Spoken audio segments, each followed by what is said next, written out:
Anybody can make themselves blue by applying a bit of makeup.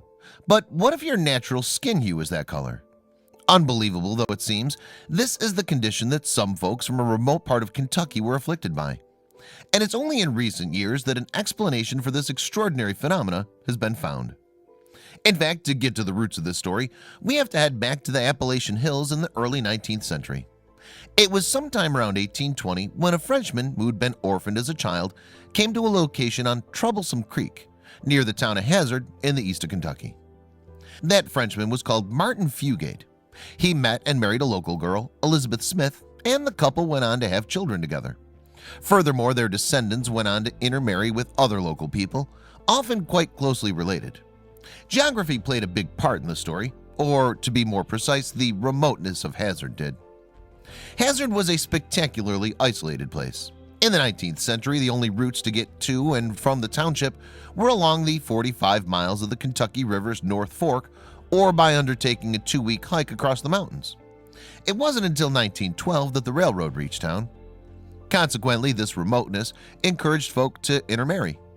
The chances of meeting outsiders if you lived in Hazard were few and far between. So you can hardly blame the townsfolk for courting and marrying other locals. For many of them, their neighbors were the only realistic options as partners. It was this intermarriage and subsequent children such unions produced that exacerbated the conditions of the blue people. The skin hue was caused by rare genes combined with interbreeding. Moreover, the genes were continually being passed on by the good people of Hazard to each other. And the condition can be traced all the way back to Fugate and his bride, the red-headed Elizabeth. So the existence of these blue people in remote Kentucky was real enough, and the condition was caused by a genetic mutation. However, the people back in the 19th and early 20th century didn't know that. Of course, in fact, this blue skin was a source of discomfort and embarrassment for many of those who exhibited the phenomenon. It didn't seem to cause medical complications, but it did make the blue people look decidedly weird. Some speculated that the anomaly might be caused by a serious underlying illness such as heart or lung disease. Or perhaps the blue people's blood was closer to the surface of their skin for some reason. Whatever it was, speculation continued unanswered right through to the 1950s. It was in 1960 that one Madison Cawine, a hermatologist, took up a post at the Lexington Medical Clinic, a part of the University of Kentucky. Cawine began to hear stories about these mysterious blue people and, as a blood expert, was fascinated. So he made his way to the Troublesome Creek area and started to search for these elusive blue people. And indeed, his search was rewarded. Speaking to Science magazine in 1982, Cawine recalled the day that Patrick and Rachel Ritchie appeared at the Hazard Clinic. They're bluer than hell. Well, as you can imagine, I really examined them. After concluding that there was no evidence of heart disease, I said, aha! I started asking them questions. Do you have any relatives who are blue? Then I sat down and we began to chart the family. Cawine also witnessed the discomfort and shame that the blue skin coloration could cause to those afflicted. They were really embarrassed about being blue, he said. Patrick was all hunched down in the hall. Rachel was leaning against the wall. They wouldn't come into the waiting room. You could tell how much it bothered them to be blue. Dr. Cawine first eliminated other possible causes of the strange blueness, such as heart or lung disease. With them out of the way, he suspected the cause was a very uncommon hereditary condition, a blood disorder called methemoglobinemia. This sees sufferers' blood containing the above-average amounts of a component called methemoglobin. Methemoglobin, which has a blue hue, is a mutated form of red hemoglobin. And it's that blue color that can be seen through the skin of people with methemoglobinemia.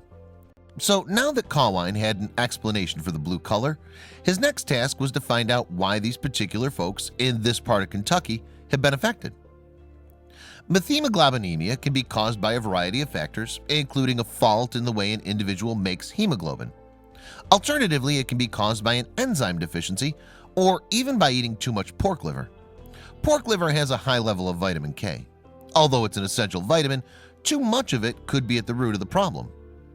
However, despite extensive testing the Ritchies, Cawine found no evidence of any of the factors usually associated with methemoglobinemia. With that in mind, the hematologist turned to researching medical literature, and here he found something that was the key to the puzzle. It was a 1960 paper published by the Journal of Clinical Investigation. The paper by Dr. E.M. Scott of the Arctic Health Research Center in Anchorage dealt with Alaskan Eskimos and Indians who had inherited methylglobin. Scott's theory was that the condition was caused by the lack of a key blood enzyme, diaphrase. In fact, its absence meant that the normal conversion of methemoglobin to hemoglobin would not happen, creating the blue hue. Scott believed that methylglobin was caused by a recessive gene. That meant for the condition to be passed on, both parents would have to carry these bits of DNA. And as we've seen, the isolated circumstances of the hazard community made them perfect candidates for passing on recessive genes. Colwine now needed some more blood to test. Eventually, he tracked down Bessie Fugate. Colwine recalled, "So I brought back the new blood and set up my enzyme assay. And by God, they didn't have the enzyme diaphrase. I looked at other enzymes and nothing was wrong with them. So I knew we had the defect defined." Colwine now did some intensive work on tracking the Fugate family's history. As we know, Martin Fugate had arrived in Kentucky in about 1820 and married Elizabeth Smith. Their union produced 7 children, 4 of whom are said to have been blue. Those children had further offspring, and they went on to marry other local people, including first cousins. Thus, the recessive genes were spread from generation to generation. In fact, over the years, the frequency of blue people dropped dramatically as the Kentucky infrastructure improved and people benefited from increased mobility. This in turn enabled people to have a wider choice of partners and to enlarge the gene pool. But interesting tales tend to linger, and local people still remember well the stories of the blue Fugates.